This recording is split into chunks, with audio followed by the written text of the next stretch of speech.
Welcome back RCB cup அடிச்சிட்டாங்க ஒரு வழியாக after 18 long years.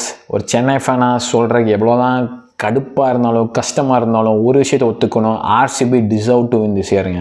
Starting first மேட்ச்லேருந்து ஃபைனல் வரைக்கும் வேறு மாதிரி ஒரு கிரிக்கெட் ஆடி இருக்காங்க. ப்ரெஷர் சிச்சுவேஷனாக இருக்கட்டும், நீங்கள் மும்பைக்கோட மேட்சாக இருக்கட்டும், அங்கே சில கேட்சஸ்லாம் பவுண்டரி லைனில் பிடிப்பாங்க. ஸோ நிறையா மேட்சஸ் நம்ம கூட அந்த சின்ன சுவாமியில் வந்து செம்ம க்ளோஸ் கேம், அதில் கூட யஷ் தயால் வந்து செம்ம ஓவர் போட்டிருப்பாரு. ஸோ நிறையா க்ளோஸ் கேம்ஸ் வந்து அவங்க இந்த வருஷம் வந்து சோக் பண்ணாமல் ப்ரெஷர் பயங்கரமாக ஹேண்டில் பண்ணியிருக்காங்க. Hats off to RCB. ஒரு சென்னை ஃபேனாக அஃப்கோர்ஸ் நமக்கு வந்து வேறு ஏதாவது டீம் ஜெயிச்சிருந்தா பெட்டர்னு தோணும். அஃப்கோர்ஸ் நான் வந்து பஞ்சாப் ஜெயிக்கணும் தான் பார்த்துட்டு இருந்தேன். பட் ஆர்சிபி ஒரு மாதிரி வேறு மாதிரி அந்த ஸ்ரேயஸ் ஐயர் விக்கெட் விழுந்தோடனே தெரிஞ்சு போச்சு அந்த மேட்ச் வந்து ஆர்சிபி கிட்ட தான் போகுன்ட்டு. ஸோ ஆர்சிபி இன்னும் தான் ரைட்டாக பண்ணாங்க. எனக்கு தெரிஞ்ச ஆக்ஷனில் இருந்தே ஆர்சிபி பண்ணது வந்து ஒரு மாஸ்டர் ஸ்ட்ரோக் தான் சொல்லுவேன். பிகாஸ் ஆனால் ஒரு விஷயம், ஆர்சிபிக்கு ஒரு லக் அடிச்சுது. அவங்க 23 கோடி பிட் பண்ணப்போ கேகேஆர் வந்து அந்த அடுத்த பிட்டை ரீச் பண்ணாமல் இருந்திருந்தாங்கன்னா ஆர்சிபி லாக் ஆகிருப்பாங்க. பிகாஸ் 23 கோடிக்கு நீங்கள் வந்து வெங்கடேஷ் ஐயர் வாங்கியிருந்தா கண்டிப்பாக நீங்கள் வந்து ஜிதேஷ் சர்மாவையோ புவனேஸ்வர் குமாரையோ ஹேசல்வுட்டையோ இல்லை ஃபில் ஷாட்டில் 4 பேர்த்தில் கன்ஃபார்மாக 2 பேர்த்த வாங்கியிருக்க முடியாது. அங்கே கண்டிப்பாக ஆர்சிபி லாக் ஆகிருப்பாங்க. ஸோ ஆர்சிபி வந்து கேகேஆருக்கு தான் மிகப்பெரிய தேங்க்ஸ் சொல்லணும். பிகாஸ் எனக்கு தெரிஞ்சு கேகேஆர் வந்து வெங்கடேஷ் ஐயர் போனது வந்து ஒரு பிளண்டருங்க. வெங்கடேஷ் ஐயர் நல்ல பிளேயர் தான். பட் நீங்கள் 120 crore பட்ஜெட்டில் வந்து நீங்கள் 20% மேலே நீங்கள் வந்து வெங்கடேஷ் ஐயருக்கு போடுவீங்க அப்படின்னா அது எந்த லாஜிக்னே தெரில. பிகாஸ் வெங்கடேஷ் ஐயர் ஓப்பனிங்கும் கிடையாது, அவருங்க கேப்டனும் கிடையாது. நம்பர் 5 வந்து ஆடுற ஒரு பிளேயருக்கு வந்து 23 கோடிங்கிறது வந்து எனக்கு வந்து மிகப்பெரிய பிளண்டர். ஸோ ஆர்சிபி வந்து அதில் டெஃபினட்டாக பெனிஃபிட் ஆகிட்டாங்க. ஸோ அதுக்கப்புறம் வந்து அவங்க டீம் செட் பண்ணதுமே பயங்கரம் தான். பிகாஸ் படிக்கலை வந்து அன்சோல்டு வாங்கினாங்க, என்ன ஒரு பர்ஃபார்மன்ஸ். அண்ட் ஈவன் படிக்கலுக்கு ரீப்ளேஸ்மெண்ட்டாக வந்த மயங்க் அகர்வாலுமே செம்ம பர்ஃபார்மன்ஸ். ஸோ ஆர்சிபி வந்து ஒரு மாதிரி ஆடாத பிளேயர்ஸ்கிட்டேருந்து பர்ஃபார்மன்ஸ் வாங்கிட்டாங்க இந்த வருஷம். ஸோ அதுக்கெல்லாமே நீங்கள் பயங்கர கிரெடிட்ஸ் வந்து அவங்க கோச்சிங் ஸ்டாஃப்ஸ்க்குமே அந்த ட்ரெஸ்ஸிங் ரூம் எல்லாத்துக்குமே கொடுக்கணும். ஆனால் அதுக்கப்புறம் வந்து விராட் கோலி கேப்டனாக போடாமல், because a lot of people அவங்க ஃபேன்ஸே எதிர்பார்த்தது என்னென்னா விராட் கோலி தான் கேப்டனாக வரணுன்ட்டு. பட் அவங்க வந்து அந்த ப்ரெஷர் விராட் கோலிக்கு தரல. ஸோ அதனால நம்ம என்னாச்சுன்னு பார்த்தோன்னா Virat Kohli once again sublime சீசனுங்க. விராட் கோலி அவ்வளோதான். அவர் பேட்டிங் பற்றினா நம்ம பேச வேண்டிய அவசியமே கிடையாது. Once again great season. அதனால பட்டிதார் கேப்டனாக போட்டாங்க.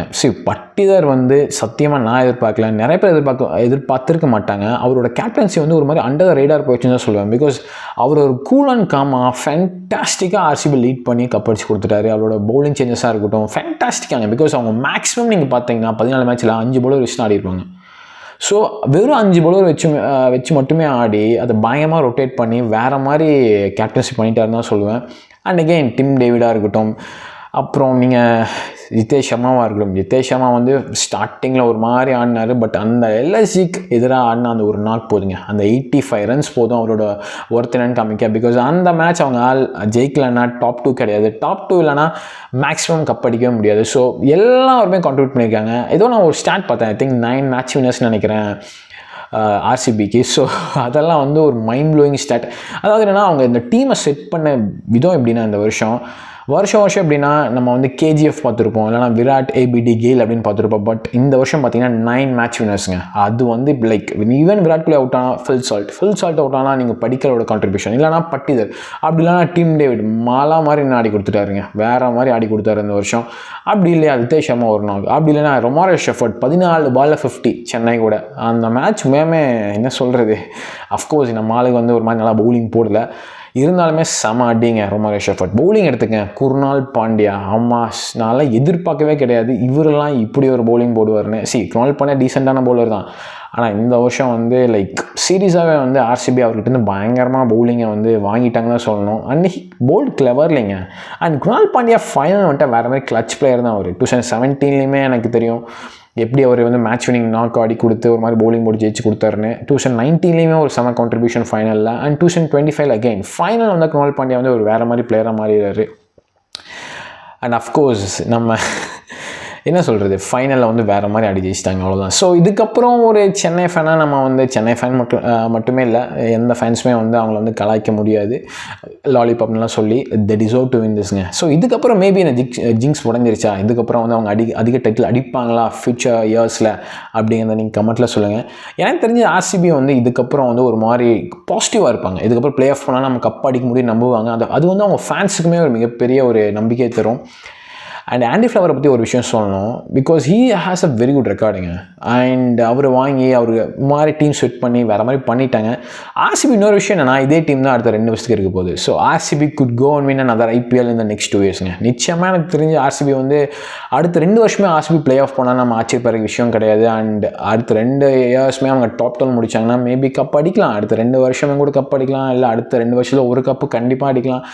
நிறைய பாசிபிலிட்டிஸ் இருக்குங்க. பிகாஸ் எனக்கு தெரிஞ்சு இந்த எல்லா பிளேஸுமே வந்து வில் கெட் பெட்டர். நீங்கள் வந்து விராட் கோலிலாம் வந்து இன்னும் 2 இயர் தாராளமாக பயங்கரமாக பீக்லேயே ஆடுவார். ஸோ எனக்கு தெரிஞ்சு இந்த டீமில் எங்கேயுமே போகிற மாதிரி தெரில. அண்ட் அவங்க மினி ஆக்ஷனில் இன்னும் கொஞ்சம் ஸ்ட்ரென்தன் பண்ணாங்கன்னா, லிவிங்ஸ்டன் மேலே வேற ஏதாச்சும் எடுத்து இன்னமே டீம் வந்து பயங்கர ஸ்ட்ராங் ஆகும். அண்ட் ஆர்சிபி ஃபீல்டிங்குமே சொல்லணும். எனக்கு தெரிஞ்சு ஆர்சிபி வந்து கேச்சஸ் விட்டாங்க அங்கங்கே, பட் இம்பார்ட்டன்ட் சுச்சுவேஷன்ஸில் வந்து பயங்கரமான கேச்சஸ் பிடிச்சி ஒரு மாதிரி ப்ரெஷரில் வந்து அவங்க கேமையும் வேறு மாதிரி எடுத்துகிட்டு போய் இந்த வருஷம் ஜெயிச்சிட்டாங்க. ஸோ என்ன சொல்ல இருக்கு, நம்ம ஒரு சென்னை ஃபேன் அடுத்த வருஷம் தான் கப் அடித்தாலும் தான் இருக்கும். But anyway credits to RCB. And நீங்கள் ஆர்சிபி ஃபேனாக இருந்தால் அவங்களோட கமெண்ட்ஸை கீழே விடுங்க. And share your thoughts. And இந்த வீடியோ பிடிச்சிருந்தா மறக்காமல் லைக் அண்ட் சப்ஸ்கிரைப் பண்ணிக்கோங்க. And stay tuned.